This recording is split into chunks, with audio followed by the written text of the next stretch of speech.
Hello everyone and welcome back to my YouTube channel. तो कैसे हैं आप लोग? आई होप आप सारे लोग अच्छे होंगे और आपकी प्रिपरेशन बहुत ही मस्त चल रही होगी। तो आपकी प्रिपरेशन को और भी शानदार बनाने के लिए आज मैं फिर से आ गया हूँ आपके लिए एक न्यू वीडियो लेकर के। और इस वीडियो में मैं आपको ये सिखाऊंगा कि डी मोवर्स थ्योरम का यूज करके हम लोग प्रॉब्लम को कैसे सॉल्व करते हैं और इसका क्या यूज है कॉम्प्लेक्स नंबर में। तो बेसिकली हम लोग इसके ऊपर बात करेंगे। तो आप लोग हेडिंग लिखिए। तो बच्चों इसको हम लोग शॉर्ट में डीएमटी बोलेंगे। इसका मतलब आप लोग समझ जाना कि हम डी मोवियर्स थ्योरम की बात कर रहे हैं। तो देखो ये वाली टॉपिक हम लोग क्यों पढ़ते हैं और इसका क्या यूज है। तो जो कॉन्सेप्ट देखते हो ना कॉम्प्लेक्स नंबर में, cube root of unity, nth roots of unity, इसी की हेल्प से ये सारी थ्योरी डेवलप किया गया है। तो उस पॉइंट ऑफ व्यू से इसको समझना बहुत ही जरूरी है। तो आइए हम लोग इसको समझते हैं। तो देखो ये क्या होता है। तो ये ऐसा बोलता है कि मान लो z is equal to cos theta plus iota sine theta दिया हुआ है और अगर इस z का जो पावर है वो रेशनल नंबर लाइक कुछ इस टाइप का हो तो इसका भी पावर क्या 1/n हो जाएगा। यहाँ पे जो रेशनल नंबर आपका q होगा ये कुछ इस फॉर्म में होगा, p/q के फॉर्म में। तो p भी आपका क्या होगा, इंटीजर होगा और आपका q भी क्या होगा, इंटीजर होगा, बट q का वैल्यू कभी भी 0 नहीं होगा। तो इस टाइप का होगा। तो इस केस में क्या होगा, तो मैंने आपको क्या बताया था कि इसको तो आप ऐसा लिख ही सकते हो e⁻i थीटा और इसका पावर 1/n। तो इसके पिछले वाले केस में हम लोग क्या करते थे, इसको मल्टीप्लाई कर लेते थे। तो यहाँ पे भी आपके मन में आ रहा होगा कि इसको हम ऐसा लिख देते हैं e⁻i θ/n और यही अपना आंसर हो गया। अगर आप ऐसा सोच रहे हो तो ये आपका गलत हो जाएगा, हम ऐसा नहीं कर सकते हैं। डी मूवर्स ने यही चीज को ऑब्जर्व किया और इसी पे एक अच्छा सा रिजल्ट दिया और वही एक अपना क्या होगा, डी मूवर्स थ्योरम हो गया। और उसी की हेल्प से उसने cube root of unity, nth root of unity, इन सब का डेरिवेशन भी बता दिया। तो ये इंपॉर्टेंट है। तो इसको आप लोग ध्यान से देखिए, अदरवाइज ये चीज समझ नहीं पाओगे। तो इसमें हम लोग क्या बोल सकते हैं कि इसको डी मूवर्स ने ऐसा बोला कि आप अगर ये चीज कर रहे हो ना, ये पूरा गलत नहीं है, आधा सही है। देखो आधा सही है, इसको मैं अभी आगे एक्सप्लेन करूंगा। बेसिकली वो ये कहना चाह रहा है कि अगर इसी चीज को आप कुछ ऐसा लिखोगे ना, e⁻i और यहाँ पे आप क्या कर लो 2k ऐड कर लो और ये थीटा को ऐसा ही रहने दो और इसके बाद जो है ना ये वाला टर्म 1/n, अब जाके आप मल्टीप्लाई करो तो आपका रिजल्ट सही आएगा। मतलब ये कुछ ऐसा बोलना चाह रहा है e⁻i 2k⁻n प्लस θ/n। ऐसा करोगे ना तो ये आपका सही रिजल्ट देगा और यही आपका क्या बोलता है, यही डी मूवर्स थ्योरम का स्टेटमेंट है। अच्छा एक दो चीज आप नोट करके लिख सकते हो कि यहाँ पे जो आपका k का वैल्यू होगा ना, यहाँ पे जैसा कि मैंने 2k⁻n को ऐड किया तो इसका जो वैल्यू होगा ना, k का वैल्यू आपका 0 हो सकता है, 1 हो सकता है, 2 हो सकता है, अप टू n-1 होगा। यहाँ पे जो भी चीज होगा ना, सपोज n था या कुछ और भी वैल्यू होता तो उससे एक कम ही वैल्यू आता। तो आपके माइंड में ये भी चीज आ रहा होगा कि इसके बाद का वैल्यू ले तो क्या आएगा। सपोज आप n ले लोगे तो क्या आएगा, n+1 ले लोगे तो क्या आएगा, n+2 ले लोगे तो क्या आएगा। तो देखो इसके बाद आप जो भी वैल्यू लोगे ना वो रिपीट कर जाएगा। अगर आप n लोगे तो k = 0 के बराबर रिजल्ट देगा। अगर आप n+1 लोगे तो k = 1 के बराबर रिजल्ट देगा और आगे का जो भी लोगे बेसिकली इसी सब में से वो रिपीट कर करके देगा। तो जैसे कि यहाँ पे आप देखो ना, तो k = आप 0 रख लो, तो 0 रख लोगे ना k = तो यहाँ से आपको क्या मिलेगा, इसके क्रॉसपोंडिंग आपको मिल जाएगा e⁻i और यहाँ पे k रखोगे तो ये वाला पार्ट 0 तो θ/n। तो आप देख रहे हो ना, ये तो एक इसका रिजल्ट होगा ही होगा, इसके अलावा भी कुछ रिजल्ट होगा। तो बेसिकली डी मूवर्स इस चीज को हाईलाइट किया और उसी के नाम पे ये वाला थ्योरम बन गया।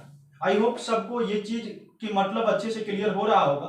आइए मैं एक एग्जांपल लेता हूं ताकि ये चीज को और भी अच्छी तरह से समझा जा सके। तो देखो बच्चों, अगला प्रॉब्लम ये कुछ इस टाइप का है। अगर आप इसको सॉल्व कर लोगे तो डी मूवर्स वाला कॉन्सेप्ट बहुत ही अच्छे से क्लियर हो जाएगा। तो इसमें क्या बोला जा रहा है कि z कोई कॉम्प्लेक्स नंबर ऐसा दिया हुआ है और इसका फ्रैक्शनल पावर 3/4 दिया हुआ है। तो आपको क्या करना है कि इसके जितने भी पॉसिबल रूट होगा उसका प्रोडक्ट बताना है।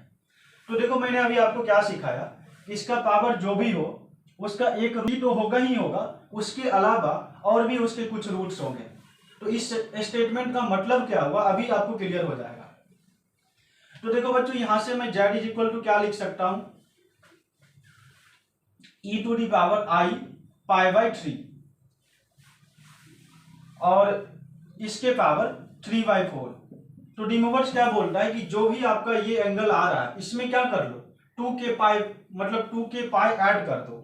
तो लाइक ये वाला पार्ट आपका क्या आ जाएगा, e to the power i 2k pi plus pi by 3 और इसका पावर क्या 3/4। अब इसके बाद आप चाहे तो इसको ऐसा लिख सकते हो z is equal to e to the power i 6k pi by 4 और ये आपका हो जाएगा प्लस पाई बाई 4 और इस 6k पाई बाई 4 को आप क्या लिख सकते हो 3 पाई बाई 2।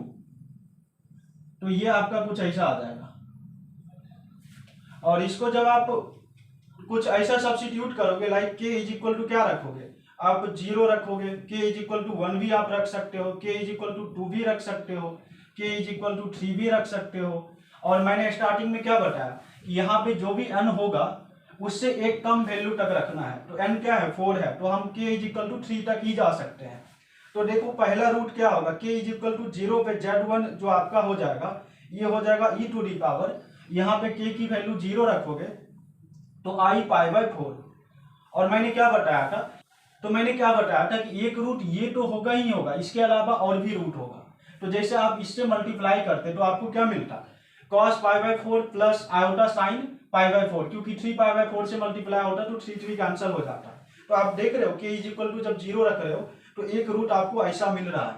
और डिमोवर्स ने क्या बोला, आप अगर फ्रैक्शनल की केस में सीधे सीधे मल्टीप्लाई करोगे तो आपको एक रूट ऐसा तो मिलेगा ही मिलेगा, इसके अलावा भी और भी रूट होंगे। तो और रूट वो कौन कौन सा होगा, देखो जब k इज इक्वल टू 1 रखोगे तो ये वाला पार्ट क्या आ जाएगा 3 pi by 2 plus pi by 4। तो ये आपका आ जाएगा e to the power i 3 pi by 2 plus pi by 4। और अगला आपका क्या हो जाएगा, k की वैल्यू जब 2 रखोगे तो ये आ जाएगा e to the power i 6 pi by 2 plus pi by 4। और इसी तरह जब आप k इज इक्वल टू 3 रखोगे तो ये आ जाएगा e to the power i 9 k pi by 2, sorry 9 pi, क्योंकि k इज इक्वल टू हमने 3 रख ही दिया, तो 9 पाई बाई 2 प्लस पाई बाई 4। तो इसके अलावा ये 3 अदर रूट्स हो गए। बेसिकली ये डिमोवर्स बताना चाह रहा है। अब क्या करो, आप इन सब का वैल्यू कैलकुलेट कर लो और उसका प्रोडक्ट ले लो, तो इसी वही आपका क्या हो जाएगा, इस पार्टिकुलर प्रॉब्लम का आंसर हो जाएगा। तो इसका भी करने का शॉर्टकट है, आप मैनुअली कैलकुलेट मत कीजिए, आप इसको कुछ इस तरह से कैलकुलेट कर सकते हैं। ये आपको क्या करना, ये आपका Z1 हुआ, ये आपका Z2 हुआ, ये आपका Z3 हुआ, ये आपका Z4 हुआ। तो आपको बेसिकली क्या निकालना है, Z1 into Z2 into Z3 into Z4। और इस टाइप की चीज हमने स्टार्टिंग में ही डिस्कस कर लिया था।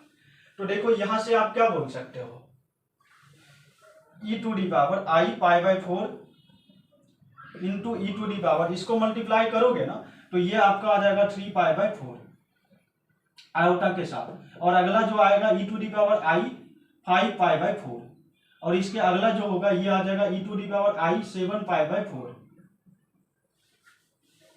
और इस तरह का प्रॉब्लम हमने स्टार्टिंग में आपको करके दिखाया था, तो उसकी हेल्प से आप इसको सॉल्व कीजिए। तो ये कुछ ऐसा आ जाएगा e to the power i और 4 पाई बाई 4 सब में है इसलिए इसको कॉमन ले लो। तो यहाँ पे क्या बचेगा, यहाँ पे आपका हो जाएगा 1 प्लस 3 प्लस 5 प्लस 7 और इन सब का सम कर लो तो 7 5 कितना हो जाएगा 12 और 12 और 4 16 हो जाएगा। तो e to the power i pi by 4 into 16, तो ये आपका हो जाएगा e to the power i 4 pi. और इसको आप सॉल्व करोगे ना तो ये आपका हो जाएगा cos 4 pi plus iota sign 4 pi. और आपको पता है पाई का मल्टीपल साइन में क्या होता है 0 होता है, तो और cos 4 पाई किसके इक्वल होगा, cos 0 के इक्वल हो जाएगा। तो इसका आंसर 1 आ जाएगा। तो यही बेसिकली आपसे पूछा जा रहा था। तो आई होप आपको ये डिमोवर्स थ्योरम का कॉन्सेप्ट अच्छे से समझ में आया होगा। अब मैंने आपको स्टार्टिंग में ये बताया था कि इसका यूज क्या है। तो देखो इसका बहुत ही इंपॉर्टेंट यूज है, जैसा कि मैंने बताया था कि cube root of unity, nth roots of unity इसी की हेल्प से ड्राइव होता है। तो आइए मैं थोड़ा सा वो चीज़ समझा देता हूँ, बाकी इस चीज़ को मैं डिटेल में नेक्स्ट लेक्चर में डिस्कस करूंगा। बट अब थोड़ा सा 1 मिनट देखो। मान लीजिए कि z cube is equal to 1 दिया हुआ है, तो ये बेसिकली इसका डेरिवेशन मैंने कभी ना कभी आपको बताया होगा। ये कुछ ऐसा होता था, अलजेब्रिकली इसको देखा जाए, मतलब विदाउट डी मोवर्स थ्योरम की हेल्प से, तो वहां पे मैंने आपको ये समझाया था z cube minus 1 is equal to 0 कर लो और इसको आप सॉल्व कर लो। तो ये z minus 1 into z square plus z plus 1 is equal to 0 होता है, क्योंकि यहाँ पे मैंने a cube minus b cube का आइडेंटिटी यूज कर लिया। तो यहाँ से आपका जेड इज इक्वल टू एक 1 आता था और इसका रूट इमेजनरी होता था, तो इस क्वाड्रेटिक को आप सॉल्व करते थे तो z is equal to -1 plus minus √3 iota by 2 आ जाता था। इसमें एक आपका ओमेगा होता था, एक आपका ओमेगा स्क्वायर होता था। इसी चीज को आप डी मोवर्स थ्योरम की हेल्प से भी बोल सकते हो।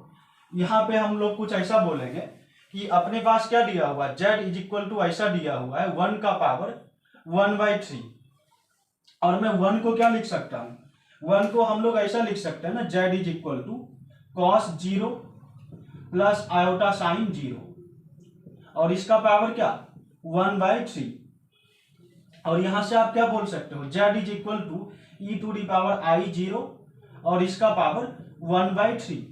और डी मोवर्स ने हमें क्या बताया था कि यहाँ पे जो भी चीज आए उसमें क्या कर लो 2k पाई ऐड कर लो, तो यहां से क्या हो जाएगा e to the power i 2k pi plus 0, तो 2k पाई ही रह जाएगा और इसका पावर 1/3।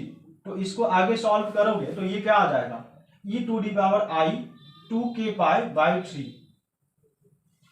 तो यहां से z का वैल्यू आपका ये आ गया।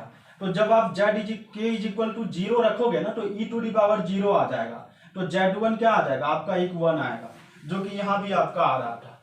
इसी तरह k का वैल्यू 1 रखोगे तो आपका z2 क्या आ जाएगा, z2 आपका आ जाएगा e टू दी पावर 2π/3। तो इसको सॉल्व करोगे ना तो आपका ये वैल्यू इसके इक्वल आ जाएगा। इसी तरह आप k इज इक्वल टू 2 रखोगे तो z2 आपका क्या आ जाएगा, ये आ जाएगा आपका 4π/3, sorry e to the power iota 4π/3। तो यहां से आप इसको सॉल्व करके देखोगे ना तो ये बेसिकली इसके इक्वल हो जाएगा। z2 जो आपका होगा ये होगा आपका cos 4π/3 प्लस आयोटा साइन 4π/3, और ये जो आ जाएगा आपका -1/2 माइनस √3 आयोटा बाई 2। और यहां से इसको आप सॉल्व करोगे ना ये वाला पार्ट z2 का, तो ये आपका आ जाएगा -1 प्लस √3 आयोटा बाई 2। तो देख रहे हो यहाँ से जो रिजल्ट आ रहा है यहाँ से भी हम लोग सेम रिजल्ट को ढूंढ पा रहे हैं। बट दिक्कत क्या था इस वाले मेथड में, अगर आपसे मैं ऐसा पूछता z का पावर 16 -1 करके दिखाओ तो हम लोग नहीं कर पाते। बट डी मोवर्स थ्योरम की हेल्प से z का पावर कुछ भी हो, मतलब nth रूट्स ऑफ यूनिटी हम बता सकते हैं। तो यही खासियत है डी मोवर्स थ्योरम का और यही इसका मेन एप्लीकेशन है। तो आई होप सबको ये डी मोवर्स थ्योरम का कॉन्सेप्ट अच्छे से समझ में आया होगा। हमारा जो नेक्स्ट लेक्चर होगा उसमें हम लोग बात करेंगे क्यूब रूट ऑफ यूनिटी और nth रूट ऑफ यूनिटी के ऊपर, और उसमें कुछ अच्छे लेवल की प्रॉब्लम को सॉल्व करेंगे। इवन ये वाला कॉन्सेप्ट का भी मैंने प्रॉपर प्रैक्टिस नहीं करवाया, बट कुछ और भी अच्छे प्रॉब्लम को सॉल्व करवाऊंगा। तो आप अगर हमें फर्स्ट टाइम देख पा रहे हैं यूट्यूब पे तो प्लीज मेरे चैनल को सब्सक्राइब कर सकते हैं, क्योंकि हम लोग यहाँ पे इसी तरह के और भी कंटेंट को अपलोड करेंगे और आपकी प्रिपरेशन में बहुत ही हेल्प करेगी। सो प्लीज आप मेरे चैनल को सब्सक्राइब कर सकते हैं। And thank you so much for watching this video.